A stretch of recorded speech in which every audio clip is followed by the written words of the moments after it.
Welcome to Travel Devil. I'm your host Clara Francken, and in a world full of mass tourism, we're here to talk about unconventional travel. Let's get into it. Welcome to Travel Devil. Today we're talking about bicycle tourism in Europe, and we're specifically talking about the EuroVelo 10 route around the Baltic Sea, focusing on the part between Sweden, Finland, Estonia, and Poland. Today I'm not alone, but I'm talking with Henna Palosaari. Welcome to Travel Devil. Thank you. Henna is an outdoor enthusiast, adventure cyclist. She's based in Norway. Henna is working as a specialist for bicycle tourism in Finland, and they are developing this EuroVelo 10 route. Henna, would you like to introduce yourself in your own words? Yes, I can try my best. So yes, as you said, my name is Henna Palosaari, and I've been working for Bikeland as a specialist for 4 years now, developing cycle tourism there and coordinating the regional development. We have had a lot of development happening in Finland over the last years, which has been great to see and be part of it. And besides that, I'm also very active bike packer and gravel cyclist and mountain biker. So I'm very into biking myself as well. That's amazing. So you really found the best job for yourself. We want to get to know you a little bit better as well here. So maybe can you tell me how you got into contact with bicycling? Yeah, I have actually quite funny story in a way that kind of pandemic changed. I was working in active tourism before, so I had done a bit of biking, but I hadn't owned a good trekking bike before. So during pandemic, then I decided that okay, I'm gonna get a bike and I'm gonna head out for a longer bikepacking trip. So then I bikepacked around Finland, almost 4,600 kilometers. And after that trip, my one friend who was working in the Cyclist Federation told me that this kind of Finnish service for cycle tourism has been started, also known as Bikeland nowadays. And she told that I should apply for their position. And so then I sent them an application. I didn't actually got that first spot, but then I got a call later, them asking if I would be still interested to work for them. And I was like, yes, definitely. Yeah. Since then I basically been both doing cycling as a pastime hobby and as a profession as well. Is it something that you feel like you're born doing, cycling? In Finland, it's very common that you bike to school since basically you learn to bike. So I have done that whole my life, whether it's like minus 30 degrees or like sunny days. So bike has definitely been kind of like a natural part of my life since I was small. And that's why I think I don't even sometimes you like don't like that's how you think everybody does everywhere, since it's just been like so natural way of for kids to move around in Finland. Yeah, I feel like it's the same in Belgium where I'm from. We all go by bicycle everywhere. My city is also pretty small, so I would always take the bike to school, to do the groceries, whatever. Even it's like 10 minutes walk or 2 minutes bike, I'm going to cycle. Yeah, I think it's the exact same in Finland. I totally recognize that part. But when I think about Finland, I also think about like different weather conditions. Would you consider cycling in the snow? Yeah. Or do I have like a total wrong view on Finland because I've never been there? Yeah, no, so definitely we cycled to school like whatever the weather was. And when it was, I think when it was closer to minus 30, that was really cold, then we often used the kicking sleds instead. I don't know, have you known those? But it's basically like a chair, but on these sliding things. So you just hold on to it and you kick it on the ice and snow. So that was that one we used if it was really cold, because I think then on biking your hands and feet started being a bit more cold. But you can only go down with a sleigh, no? You cannot go up? You can also like, or then you can just like kind of walk it uphill, but you can kind of on the flats you can just kick it and it slides nicely, especially if it's a bit icy, then it's really fun to go with it. Oh god, okay. I need to try that once. That sounds amazing. Okay. Like nowadays, when the winters have been sometimes, especially where I grow up, it's not that good conditions for it anymore, because you need to have snow and ice on the roads for it to work. But now it's like when it goes plus degrees, in between, and there starts to be more rocks and stuff. So then it's not as optimal for it, but it's super fun. You should go at least to Lapland to try it. Yeah, definitely should. God. All right, but today we're talking about cycling. What is one of your most memorable cycling experiences? I think it was doing the long trip around Finland, because that was kind of the first time that I realized how far you can travel just by bike, and it kind of changed my perception of seeing what's possible with the bicycle. So yeah, I think that kind of changed my whole perspective of cycling. And then like what is great on when you travel with a bike is as well the fact how empowering it is. It kind of builds up this healthy confidence when you realize I have, like, with my own power, managed to get here, and the experience is all in all so much more fulfilling than traveling fast by a car. So I think, like, since that moment, I'm like, bike is definitely the best way to like travel and experience new places. Amazing. And actually, you're also on Instagram.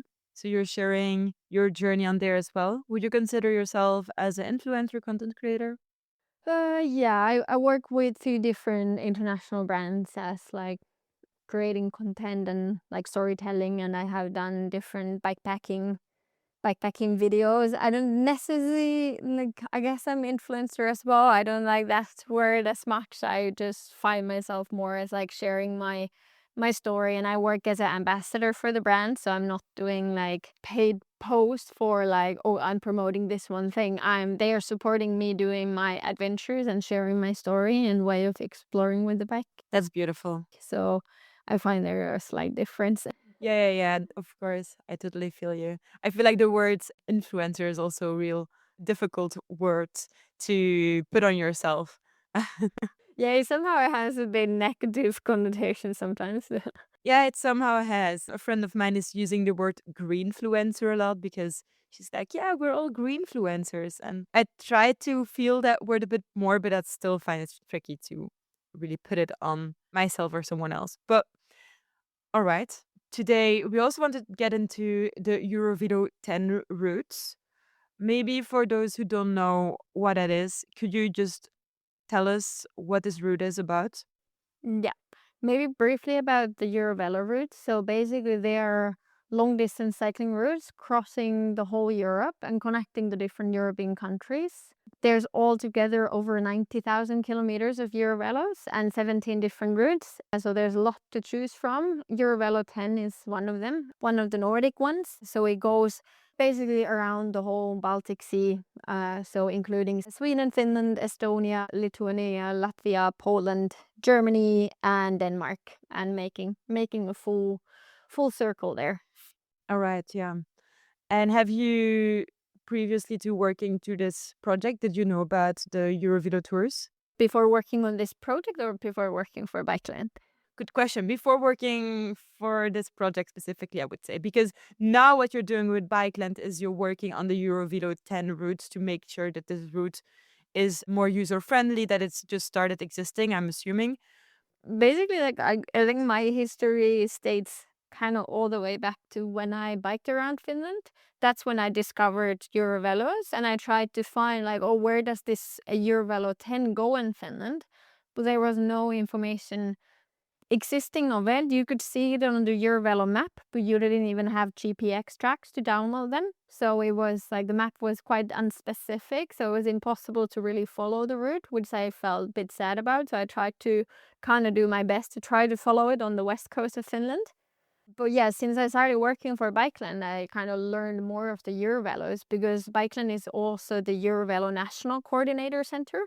So we are kind of all the different countries, or not all of them yet, but a lot of the countries involved in the EuroVelo Cycle Route network have a national coordinator center to kind of be responsible for the development of the routes in the country. So we are doing that in Finland.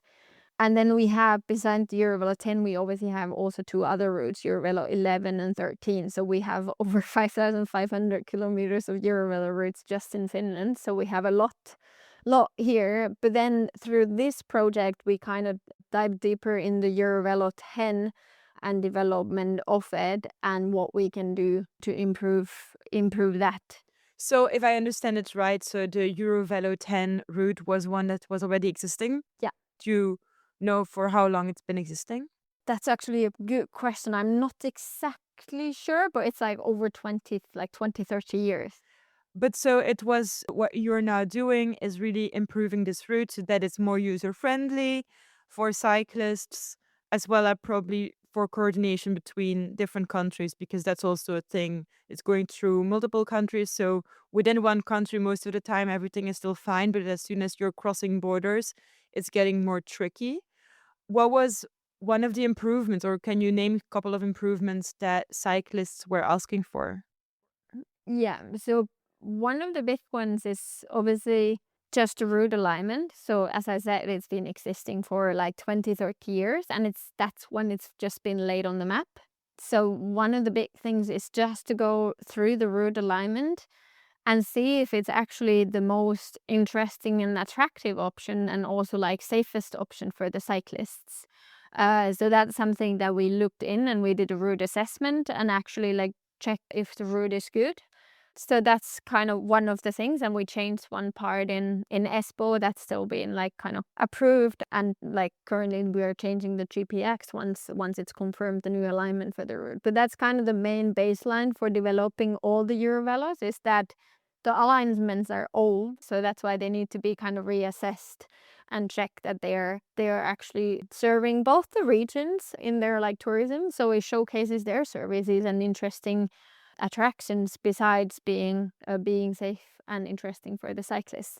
The other main thing of this project is also improving the information of the routes. And as I said, like 5 years ago when I was cycling around, there was no information existing. Now we are creating, so by the end of this summer, currently we are working on rewriting the route descriptions, adding more information of like how to get to the route, what options there are, what kind of services there are, what is the recommended like daily stages. So it's kind of all like split into stages. And as I said, like there's also the different countries. So like how can you travel between countries? Because we don't assume everyone wants to ride the whole EuroVelo 10. It's a really long journey if you do all of it. So like how can you travel between the countries, for example, with ferries, and kind of do certain sections of the EuroVelo. So and like what type of sections are there available? So just all in all, improve the information. Also like between countries. Yeah, yeah. And I feel like the digitalization was probably also a big part, because if it's such an old thing that like the GPX is something that a lot of cyclists will just want to have. So now it is already more easy. Like a lot of these things that you just touched on are already in place. So we can already go ahead to the website and export a GPX for a specific part of the route. Yes, you can already download a GPX, and we are doing some changes to it. So the newest additions to it. But yes, all that like the GPX is already available. There's a rough like kind of route description for Finland, but that's like now we're developing the part between Helsinki and Turku. So there will be even more specific, kind of like a day by day description for that part of the route, and that is available by this summer. And what is the level like required for this route? Is this like open for all cyclist levels? Yeah, so the main goal with Eurovelos is to have it that's possible with as like wide group of cyclists as possible. So that's why they follow mainly paved roads or very good quality unpaved roads. So that's why we want to be to accessible with all types of bikes, whether it's a city bike or gravel bike or mountain bike, like kind of whatever bicycle you happen to have. The Euro routes are suitable for you, and we split the daily stages kind of to make them easy. And obviously, then if you want to make the daily stages longer, you can combine like do 2 or 3 daily stages at once, but we want to split it so that it's kind of doable for everyone. Think about the e-bikes as well, that at the end, at least at the end and the start of the every stage, you can charge your bike and be ready for the next stage. Yeah. That was going to be one of my follow-up questions as well, like the infrastructure. Again, coming from Belgium, we have a lot of lights next to our roads, maybe a little bit too much because you can see Belgium on the world's map. If you go in the night and have a look at the map on Google Earth, you will find Belgium because we're very bright. But that put aside, is it also something that you were considering on the route to really put a lot of lamps so that it's also safe at night? Or is it something that it's more based on, okay, the route is there, we're making sure that the GPX is right, but we don't look at that part of the infrastructure? Or not yet, maybe there's something for the future. Yeah, like not yet for at least for the lighting part. What we try to improve on the certain sections is like have a wider shoulders for the sections that you're biking on the along with the cars, that you have actually wider shoulder to bike with, so it's like safer, or there's a separate cycle lane. So that's something that we are like what we can improve. The lights, like we don't like pay too much attention to it because luckily like the main cycling season in Finland is during the summer. So at the earliest I would say May onwards, you can be sure that there's no snow on the road, and then you can go till end of September or like October, but October starts to be already more rainy. So like September, end of September is the nicest time. And then we have relatively long days. So especially during the summer months of June, July, August, you have daylight till like 10 p.m. in the evening. So you don't necessarily like need lights for that time. Okay, okay. All right. And you were mentioning earlier, like cross border. Were there any difficulties or challenges to work together with the other countries so that everything, like the route, continues flawlessly? I think the route continues flawlessly. Obviously, every country has their own struggles with their development stage of the EuroVelo. All the other countries don't have national EuroVelo coordinator centers, so it's like different organizations from the country who are then like trying to find all the stakeholders in there and that need to be part of developing the EuroVelo. So it's like I think the biggest challenge for the Eurovelos is because there's such a long routes in every country. So to find the resources to actually develop them and find all the stakeholders that need to be included. Because obviously with the Eurovelos, the goal is to also have them signposted routes. In Finland now we have signposting on between Turku and Helsinki and mainly all the way up to Vaasa and also like to the eastern part. One question, what is fine posting? Yeah, so signposting is that like besides having a GPX to follow the route, you have signposting along the route, so you can just like you wouldn't in a way need the GPX. You could just follow the signs and know that you're on a EuroVelo 10. Oh yeah, okay, that's really smart. Yeah, yeah, yeah. Yeah. So, but like I think like in a way working between the different countries, like that's been working really well. But each country has their more like internal struggles of like, okay, like what can we do now to improve the EuroVelo 10 and which section of it. So every one of us like we are only doing a certain section of the EuroVelo 10 now as well because we like within this project like we can't go do the whole route. It's like too long to be fully developed just within this project. So then we need kind of more projects to develop the whole route. Okay. Because these projects you're talking about, like the project you're currently working on, is funded by Interreg. Interreg is like EU money being used for, in this case, the EuroVelo bicycle routes. We were already mentioning Bikeland because that's what you're working for, but there's also the project is actually called BAB, if I remember it right, it was 2 or 3 years. So it's like a short project.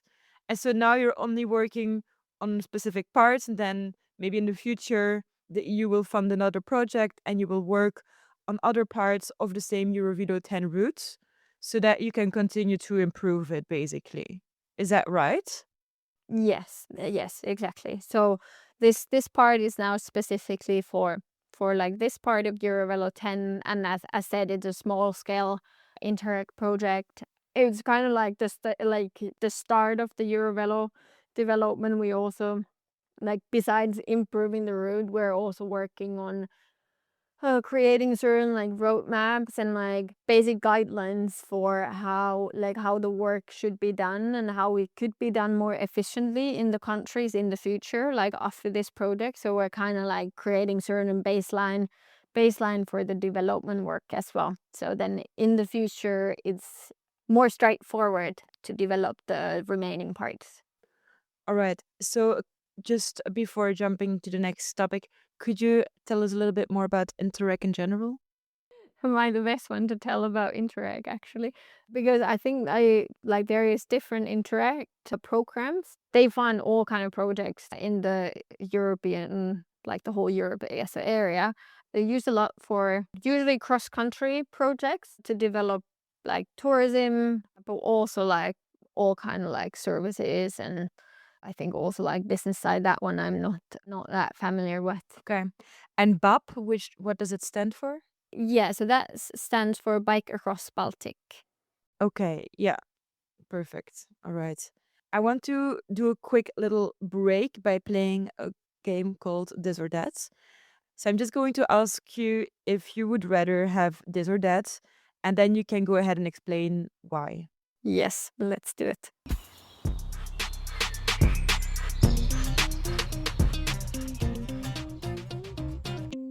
All right. This or that. Cycling through Norway or cycling through Finland? It depends on the time you have. I guess. Well, I guess I need to choose one. I have done Finland, so I would do Norway now. Okay, perfect. Would you rather travel solo by bicycle or travel by group? These are tricky because both are like all these depends a lot. I love biking by myself. So I would, if you've never done a trip by yourself, I would definitely go solo. But then it's also really fun with the group. But like in a way, I almost would say solo. This or that. Coastal cycling or forest trails? I would go for coastal. I mean, that is probably the right answer if we're talking about the Baltic Sea region, but of course, you're free to say whatever you think is the most. No, I love having water along the route. It's nice to have breaks by the water. Yeah. So it's just don't you ever get bored by seeing the water? No, because I have biked down the west coast of Finland, and the thing is, you're not all the time by the water because the roads don't go next to the water all the time. So you have forests in between, and you have cute towns. You have actually like a lot of super cute old towns, like wooden houses. And then you have like kind of like countryside, so you have fields, you have a lot of farms on the south of Finland, so you can get like fresh vegetables along the way. So in a way, there's so much more than just the water. Like you're like, and then like when you get to the coast, you're kind of like, oh, like there's the water again, and you can go for a swim and everything. But you also see a lot more than just the water when you're biking along the coast. Or I don't know if maybe there's a country that's actually just by the water, but not at least the Finnish coast. All right. No, but that's great to hear. So we will not get bored by cycling next to the water or following the Euro 10 route. No. Okay, last one. Bicycle with ferry combination or bicycle with train combination? Mm, I guess it depends where you're going, what options there is. On the Euro 10 route, on the Euro 10 routes. The ferry is like an experience in a way, like you can just kind of enjoy and relax the nice summer weather. So in that sense, I would take a ferry for like the experience because I think it adds up to it. But bike and train combo is just like it's so efficient and easy. Especially in Finland, we have a lot of bike spots in the trains. So it's like if you want to skip some of the route, it's really handy to be like, oh, I don't want to bike here. I'm just gonna take a train for this section. But then the ferry is for kind of for part of the fun to like enjoy. So when we're taking the route, so I want to get into the bicycle and the ferry part a little bit more. when we're taking the EuroVelo 10 route across the Nordic countries, do we need do we need the bicycle? Yes. I mean, we can walk probably, but my question was, do we need to take the train or the ferry at a certain point? Can we go without, or is this part of the trip? If you're like, you could do the whole route by like, you need to take a ferry for sure, because unless you're going to be swimming, so the ferry is mandatory. But otherwise you could just be like combining the countries by taking a ferry across and then just biking, so then you don't need to take a train unless you want to like make skip a certain section of the route. Okay, so if you want to go from one point to the other one and like, let's say like just cross the whole northern parts of like Finland, Sweden, Estonia, Poland, then you don't need a train, but you do need a ferry. Yeah. At what point in time do we need a ferry? So when you go from Tallinn to Helsinki, you need a ferry. Or originally the route goes through Russia, but now, as we know, that's part is closed currently. Okay, so we're talking Finland, Estonia.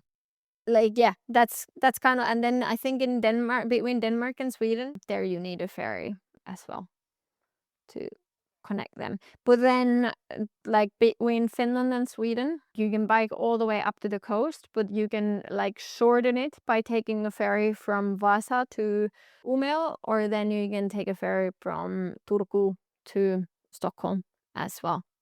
To like, if you have less time, for example, and you wanna just stay on the southern part of the Baltic Sea. Yeah. Okay. And have you tried this ferry?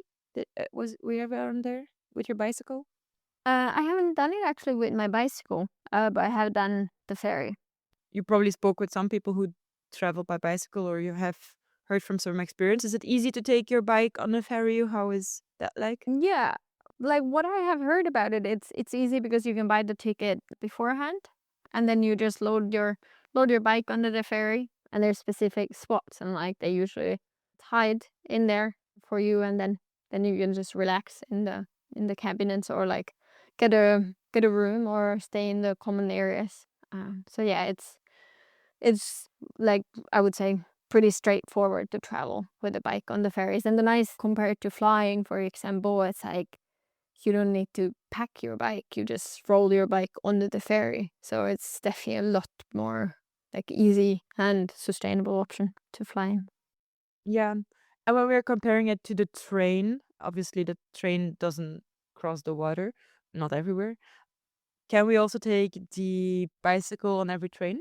There is certain trains in Finland, so there's all the intercity trains, ICU trains, that you can take a bike with you, or the short distance trains. Pendolinos doesn't currently take.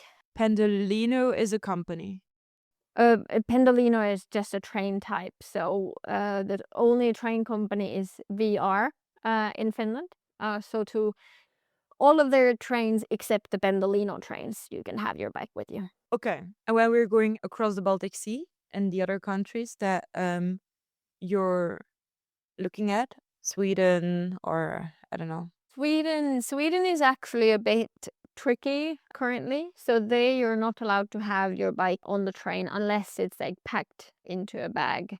So that's currently like a bit tricky. There are some parts where some trains where you can, but not on the coast. So that's a bit challenging. Okay, and is that something that also this project can improve or change?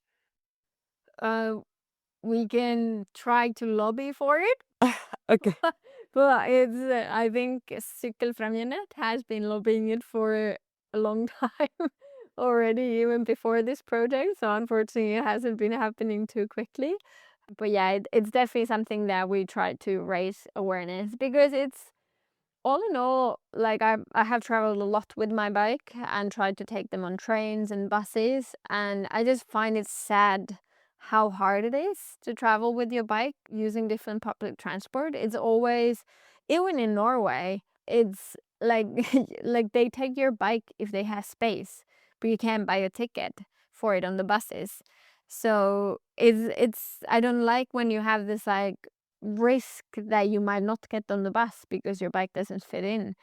So I really hope that over the next years we just start seeing bike as a mode of transport, that it's a natural part to travel with it, and it should be always allowed to take it on the buses and trains, and that they on buses they have specific racks at the back of the buses to have your bikes on there. The thing is with bikes, you need to combine it to public transport most of the time if you want to kind of travel to different places time efficiently. But then if you have your bike and then you can easily combine it to public transport, then you can really like travel everywhere. So you're not only then relying on the public transport connections, you can go a bit like further in and like where the buses don't go. So yeah, I really hope there will be develop like positive development on that, and that it will become easier and easier over the years. Yeah, I hope so too. Because, like, it's also something that I even realized for a while because I live in Germany. And 3 years ago, when I moved here, I wanted to take my bicycle with me. And I had my dad dropping my bicycle here by car because I wasn't allowed to take it by train. Although I was trying to almost move countries with every time going back and forth with the train. And I had like Yeah. a big backpack with way too much, way too heavy. Yeah. But I was like, "Yeah, I will just take my bicycle with me as well," but it didn't like, there was no train offer, and I didn't know how to transport my bicycle another way. I could also have shipped it, but it's just not the same as just having your bicycle with you because that would be so much more convenient. Yeah. So I totally get that. Yeah, it's funny how it has become like this dirty bad thing in a way. Like when you travel with your bike, it's look like, oh, like why are you doing that? Even though it's like, yeah, it should be like, yes, like you're doing that, like that should be supported. So more people could do it. And I feel like the public that's also using train transport as like a normal mode of transport also for further distances, these people, like, they also want to travel more sustainably. So it would just make so much more sense to offer more place for bicycles, right? Yeah, one more thing of that, I think there was actually on the EU level, there is, I'm not sure it's a law, but sort of requirement now that the public transport companies need to like have a spot for bicycles by, I don't, I can I need to check the year, but I just remember it that I think there is actually now a EU level recommendation for this, and to try to make it more and more possible and easier in the future. That's amazing. Yeah. We'll see how the implementation goes, but it's already good that it's on the table. All right. You were saying that on the ferry it is really easy. Do you think, for example, we were mentioning e-bikes in the past? I know that e-bikes are sometimes also a tricky thing on trains, not like allowed even everywhere. Is it also the case for ferries? E-bikes, if I don't hopefully don't work. I think e-bikes are fully allowed in on the ferries to travel with, and that's actually the nice thing when you compare to flying, because you're not allowed to fly with the e-bikes at all. So that way, traveling the EuroVelo 10 when you can just travel it by ferry connections, that makes it possible for you to like come with your own bike as well. That's easy, yeah. Okay. And when we think about ferries, I don't know if it's always the most sustainable way of transportation. Could you talk a bit more about the sustainability of ferries? Yeah, so in a way, ferries, especially the traditional ferries, are not like you can't talk about, I would say, a sustainable mode of transport, unfortunately. But luckily, there has been more and more ferry companies that have started taking ferries operating by the LNG fuel, which is like a gas. So it's more better than the marine diesel that has been used on the traditional ferries before. And now a lot of the ferries, newer ferries, are also hybrid ferries. So they use electricity as like, especially when they're in the ports and like traveling with slower speed, they are like using batteries and that way like electricity. So that makes it like more sustainable option as well. And I was comparing different ferries between Stockholm and Turku, which is like when you travel the longer distances, there is the biggest differences on this is like emissions between. For the people who don't know, can you just mention the countries as well? So basically when you're traveling from Sweden to Finland, crossing it with the ferry there on the southern part, there is big differences between the countries because it's quite a long distance that you travel. So would you say that for a tourist, a bicycle tourist that wants to like keep their carbon footprint low, they have a choice? If they want to take the ferry, they can still choose a more sustainable one, or is this just like they just should try to avoid ferries in general? No, I think it's definitely a better option than flying. So if your options are traveling by ferry or flying, it's still a more sustainable options. And then in between the ferries and ferry companies, there is also differences. Like for example, from Germany to Finland, there's a ferry, but that ferry there was no like in a way a better ferry option. So there was only traditional ferries running. But then between Sweden and Finland, between Turku and Stockholm, there was a lot of options. So then, for example, Viking Line offers the customer a chance to buy biogas. So they're the only ones offering ferries that can run fully with biogas, and then you can reduce your emissions by 90%. But currently the biogas is so expensive and the availability is limited. So that's why they're not running it fully only on biogas, but the customers can pay a bit extra to make reduce their impact and use that part of for buying biogas for their journey. Then there's also Finland operates with the hybrid ferries, which are also the second best option then. There's Viking lines, there's Finn lines, and there's probably also even other lines that all cross the same routes. And so when you're looking, you can already keep that maybe in mind. That probably the Viking one is maybe the most sustainable. But then what I personally have a kind of a little issue with is that it's great that they offer it, but at the same time it's more expensive, and I feel that's a problem in the sustainability aspect, that every time we want to live more sustainable, we have to pay more, which makes sure that it's like a privilege to be sustainable. And that's not necessarily something I love to hear, but it's amazing that they're already offering it, and maybe in the future they can change this as well. It's definitely not the optimal that it's just okay, I need to pay for that decision. But I think the main thing is that they have the readiness to run the ferries just with the biogas as well. So because the other ferry companies, they can't use biogas at all in their engines don't work with it.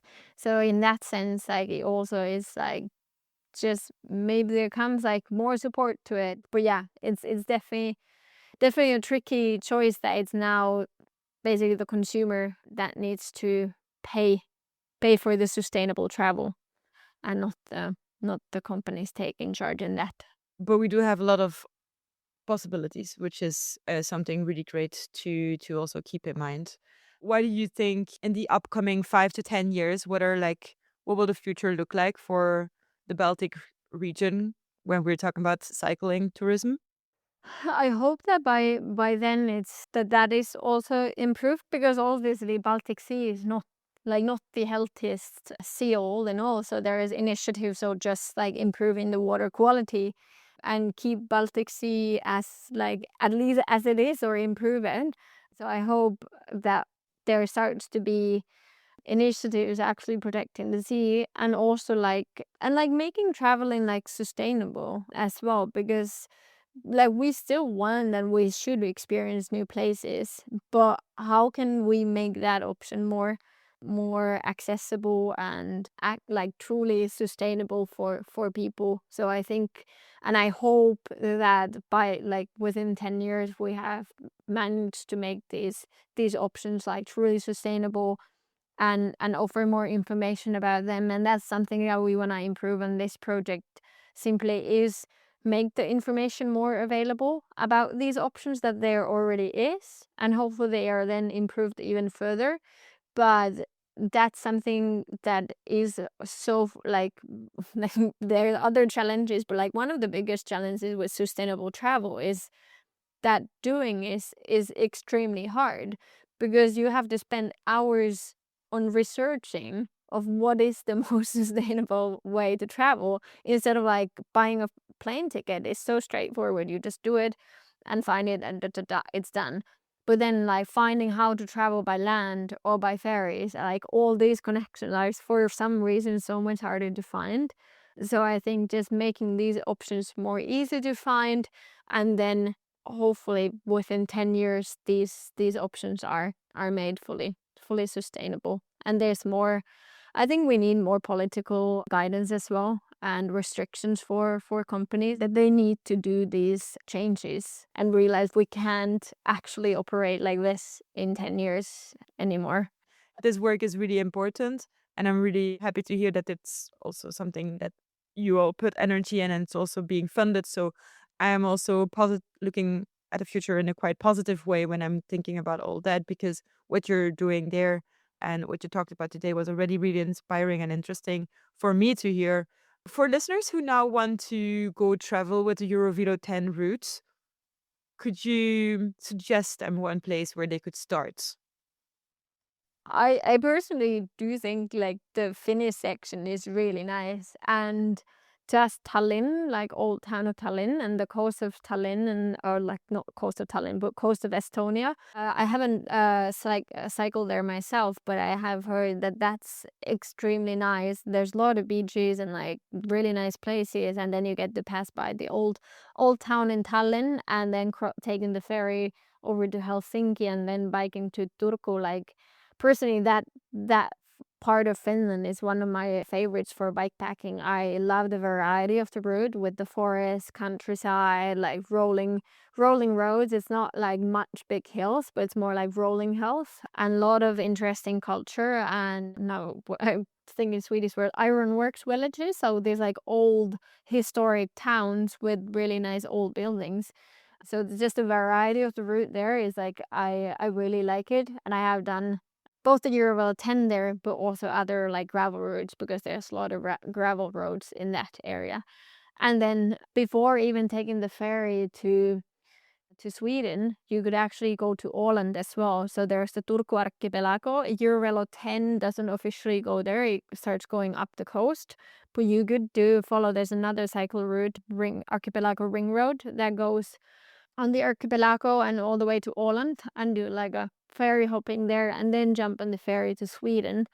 So then you get to experience the Turku archipelago, which is especially if you're into combining a more leisurely biking. I think it's really nice during the summer. And then obviously you can go all the way to Sweden and then bike down from the Sweden. I personally do think that the Finnish section of the Euro 10 is perfect. Like it's the most probably unknown and underrated, and like also the Estonian part. It's a bit underrated because it's the one that is like furthest away. Yeah, it's more difficult to get there. So maybe that's also why it's really nice, because you will not be like stuck between many other cyclists, because it's not yet like such a famous part of the route. I mean, I think I learned a lot from you today and about the EuroVelo 10 route. Where could my listeners find more information about the EuroVelo 10 route? Yeah. So obviously there's the EuroVelo website, where is all the EuroVelo routes, including the EuroVelo 10. You can find Finland as a country there, and from there you find bikeland.fi, which is our website for the cycling routes in Finland, including the EuroVelos. So there's also EuroVelo 10 website, or like page under Bikeland, where you can read more about the Finnish section, and we will be updating the new route descriptions there. All right. Okay. Amazing. Thank you. And when I end an episode, I always try to ask the same 9 questions to all of my guests. To round it up, I have my final ones for you. Let's go. How old are you now? I'm 31. How old were you the first time you've traveled to another continent? Early 20s. Early 20s. Okay. Yeah. What's the longest time you've been away from home? 8 months. Would you rather see a lot of places or get to know one place really well? one place really well. Would you rather save money on accommodation or pay for a good bed? Save money on accommodation. All right. What word would you teach a foreigner who wants to learn your language? My native language is Finnish, which is known as one of the hardest ones to learn. But I would say moi moi and munkkipossu. Okay, can I try pronouncing that? You can. Moi moi. Yes. And what does that mean? And that means bye bye. Bye bye. If you say moi, it means hi. And then if you say dapo, moi moi, you say like bye bye. Okay, do you know what moi means in like my language? Because moi is Dutch, and Dutch is one of my languages, and Yeah. it means pretty. Ah, that's nice. So you can say like jij bent mooi, so you are pretty. Yeah. Or you're like mooi, then it's like nice. Yeah, if I go there and I'm just like talking like more, I'm just like pretty, Yeah, pretty, everything is pretty. so pretty. That's cool. Okay, what was the other words? That's munkkipossu. Munkebosso. Yes, that's really good. Okay, what did I just say? So that's the donut we have in Finland that's filled with jam. The sugary donuts filled with jam. That's Ooh, munkkipossu. so it's a yummy So sweet. yeah, yummy sweet you should try while you're here. Okay, amazing. What's your favorite travel song? Or in your case, a song you like to listen to when you're on the bicycle? Ooh. Or you like to sing along, you know? I don't know about you, but when I'm on the bicycle, I like to sing. Yeah, I actually sometimes I like not to listen to music when I'm biking, which is kind of weird because I kind of just enjoy being there. But then if I start to be really tired, then I like to. I don't have one favorite song, but I like to then I usually like it depends on a trip and on a year. I have a song that I just then listen on a repeat. What would be one of them? I can say what my friend said. She had like Taylor Swift was her like when she did a longer bikepacking trip. She was like, I just always listen to her when I needed this like boost. Oh, God. So you're like crying on the bicycle? Yeah, she was like, it's just so empowering, and it was like, yeah, that's good. But I don't have an exact artist no myself, but we can use hers. Yeah. I'm good with Taylor Swift. Okay. Last one. Why do you travel? I think the biggest motivation for me to travel is learn about new cultures and connect with people. And to do that, I that's why I said I'd rather stay in one place as well. Because if you want to see so much in one like short time, you're just gonna be like going somewhere to tick off boxes, and I don't like that kind of traveling. I like slow traveling, and that's why bike is great for it as well because you actually can stop, and like bike allows you to like wherever you go, people are interested about you and they want to hear like they're like, oh, are you biking? And like even though you don't have a common language, you end up interacting with the locals a lot more. And I really enjoy like that part of traveling a lot. And that's the main thing for me. Definitely instead of like being like, oh, I need to see this and this and this and this place, just the whole experience and interacting with the locals and culture. All right. And I do have one more question because this is going to be the first episode where I ask my guests to also ask a question to the next guests. So I want to ask you if you could come up with a question for one of my upcoming guests. Obviously, you don't know who this question will be for, but let's say my guests are always slow, sustainable travelers. Do you have anything? Let's say you're again on a bicycle trip, you're on a train, and you're sitting next to other fellow travelers, like minded people. What is one thing you would like to know about them? I would say all in all, it would be it's not necessarily about them, but I would like to know like their experience, like where have they found it to be the most easy to travel with bike, and travel with bike like in combination to public transport. Like where is it like the most hassle free? Okay. All right. I will continue that question. I don't have one yet for you because I mean I asked you a lot of questions already. But thank you so much for being part of this. I do want to give you a little shout out as well because you're also on social media yourself. Could you let us know where could my listeners go and find you as a person, Henna? Yes, so I'm also on social media, just my name simply. You might find it from the podcast notes. So Henna Palosaari, last name might not be easiest for foreigners to spell. But yes, you can find me with Instagram just with my name. All right. I will put it in the show notes. Thank you so much for being part of this podcast. It was great talking to you. Thank you so much, Clara. It was fun. This was Travel Devil, brought to you by me, your host, Clara Francken. Thank you so much for listening. If you want to continue the conversation or suggest any future guests, you can go to my Instagram, @Clara Francken. Take care, and I will see you next Thursday.